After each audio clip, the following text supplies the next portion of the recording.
Tonight on Fox 13 News, two people are recovering after an overnight shooting in South Memphis. Details about the investigation. And more details about yesterday's No Kings protest. Police say they detained 6. Find out why. Tonight, a man is fighting for his life following a shooting, and another is hurt. Now, that shooting happened at a Memphis recording studio. Fox 13's Martin Staunton joins us live from Directors Row near the airport. Martin, police right now are still searching for that shooter. Rob? All right, that was Fox 13's Martin Staunton reporting live in South Memphis. Thank you so much, Martin. All right, new details tonight. Police detained 6 people in Memphis, and another 3 were charged during the No Kings protest yesterday. Memphis police say officers started to detain protesters around 5:15. Authorities say they refused to follow commands and locked arms. Now, they blocked traffic at 2nd Street in Beale. MPD says that one protester resisted and an officer used pepper spray. 3 protesters were charged with disorderly conduct, failure to obey, and obstructing a roadway. Police say that the organizers had a permit to use Robert Church Park, but the permit did not include a march. The incident is still under investigation. And that man arrested for the police chase that resulted in a 10-car pileup on I-240 this week is facing 30 charges. The charges against Calvin Crutcher range from reckless endangerment to assault on a first responder. The chase started when state troopers tried to pull a car over on I-240 Wednesday night. That led to a 10-car pileup. Now, the driver peeled off on Walnut Grove and jumped out of the car near Shelby Farms. The trooper was injured during that melee, and Crutcher's bond is now set at $75,000. Now, the full list of all 30 charges is on our website. That's at fox13memphis.com. All righty, we've had a great stretch of weather across the Mid-South, but all good things must come to an end. Rain and storm chances are returning to this week, along with warmer weather. Fox 13 meteorologist Evan O'Regan is live in Severe Weather Center 13 tonight, and he's tracking the latest forecast. Right. That's right, Rob. And yes, it was warm. Thanks so much, Evan.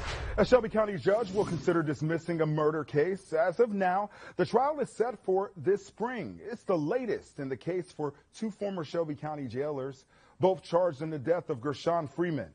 Now, he was an inmate at 201 Poplar when he died in 2022.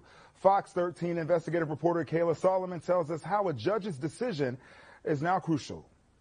All right, thanks so much, Kayla. Fox 13 also reached out to the lawyer that represents Freeman's family, and we have not heard back from them.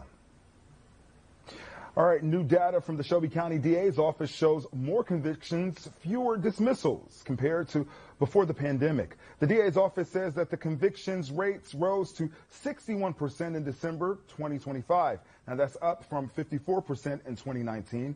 Convictions in violent cases jumped to 67%. Dismissals dropped from 46 to 39%. And cases can be dismissed for various reasons like lack of evidence or a defendant pleading guilty to other charges.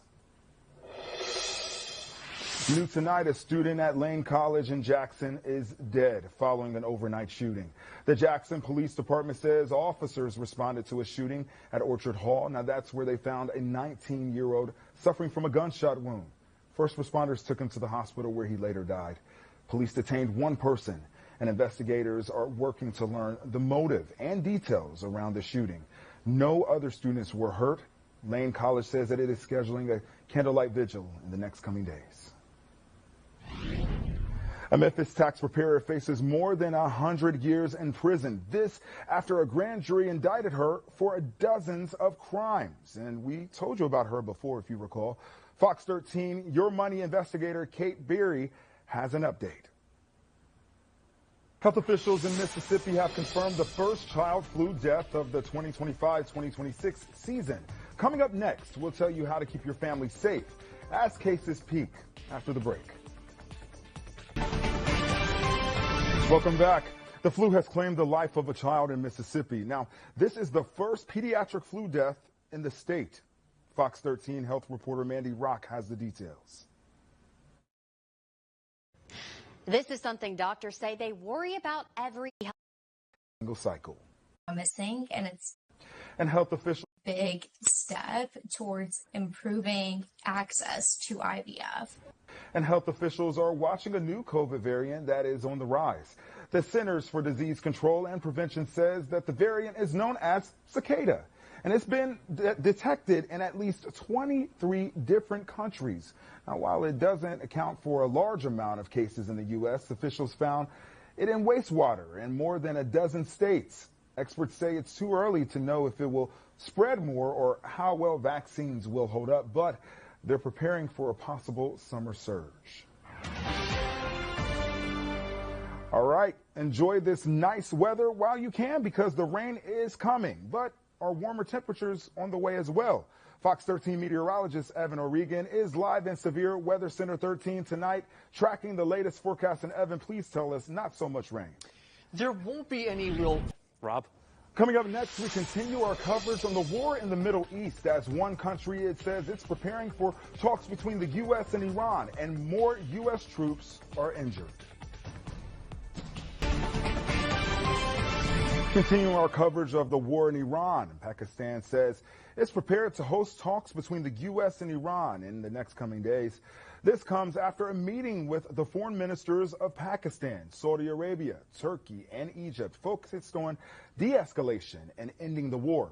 Meanwhile, the U.S. Embassy in Baghdad is warning American universities in Iraq of potential attacks. They say Iran and affiliated militias have already carried out widespread attacks on U.S. citizens and targets, and that the Iraqi government has not prevented those attacks.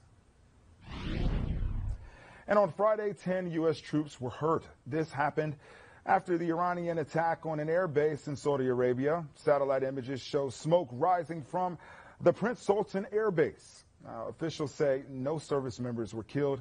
A refueling tanker aircraft was also damaged. News tonight, Ja Morant donated $15,000 to a fundraiser for an 11-year-old boy after he was hit by a car. Now, the Grizzly star saw the family's Facebook post asking for help. S.J. Pyron is suffering from serious complications, and as of now, the GoFundMe has raised more than, get this, $40,000, which is way past the original $15,000 goal. And parents, listen up. Sign-ups for Memphis Shelby County Schools Summer Learning Academy opened on Monday. The 4-week program includes reading and math for students in grades K through 9. Now, kids will also do hands-on activities as well as educational field trips. Organizers will make free breakfast and lunch for kids. Feel like summer, at least.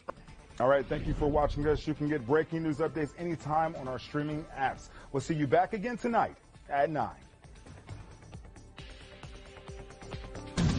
Most watched in the Mid-South, this is Fox 13 News.